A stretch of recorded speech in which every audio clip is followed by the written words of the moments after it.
ठंडे प्रदेशों में जहां तापमान शून्य से नीचे चला जाता है, ऐसी स्थिति में तापमान को रेखांकित करने के लिए हमें ऋणात्मक संख्याओं की जरूरत महसूस होती है।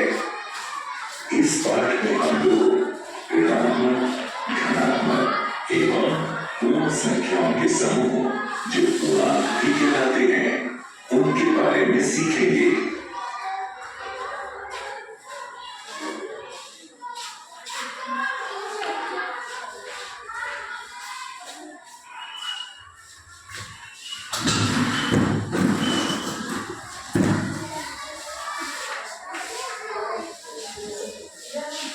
उद्देश्य।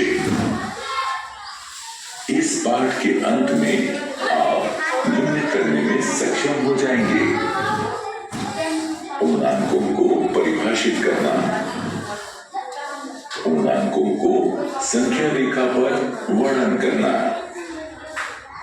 पूर्णांकों के क्रम को परिभाषित करना, पूर्णांकों का योग एवं घटाव ज्ञात करना, पूर्णांकों के योग एवं घटाव को संख्या रेखा पर निरूपित करना।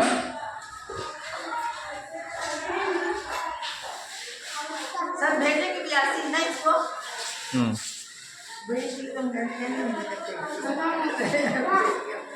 आ रहा है, बहुत से स्कूलों का आया है।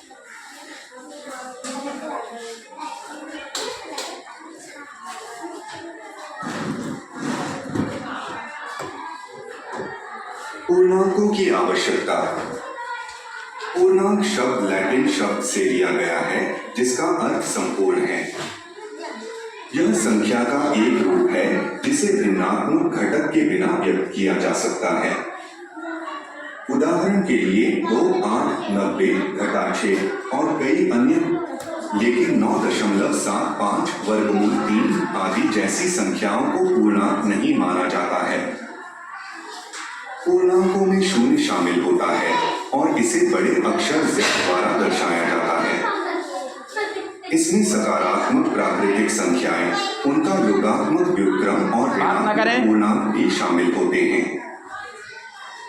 यह ध्यान रखना दिलचस्प है कि पूर्णांक सभी तर्कसंगत संख्याओं का एक उपसमूह है और तर्कसंगत संख्याएं वास्तविक संख्याओं का एक उपसमूह है।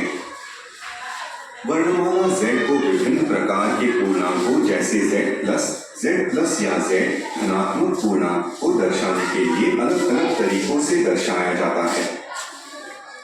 कुछ उदाहरणों के माध्यम से हम आपको समझाएंगे कि दैनिक जीवन में पूर्णांकों का उपयोग किस प्रकार किया जाता है। वास्तविक जीवन में पूर्णांक का एक अच्छा उदाहरण समुद्र स्तर है। पहाड़ों की तरह दूरी आमतौर पर समुद्र तल से जमा 1354 मीटर ऊपर बताई जाती है, जबकि पनडुब्बी समुद्र तल से घटा 55 मीटर नीचे की दूरी पर हो सकती है।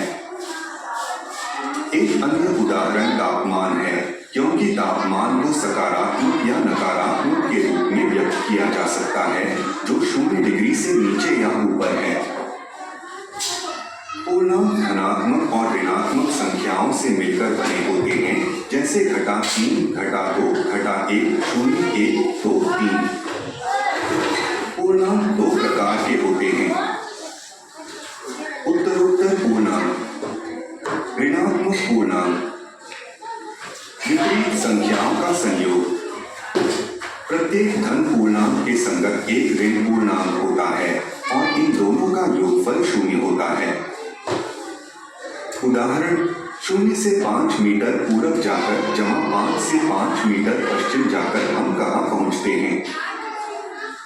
0 से 5 मीटर पूरब की ओर का विस्थापन बराबर जमा 5, 5 मीटर पश्चिम की ओर का विस्थापन बराबर घटा 5। इस प्रकार जमा 5 और घटा 5 के दोनों विस्थापनों का संयुक्त परिणाम घटा 5 जमा 5 बराबर 0।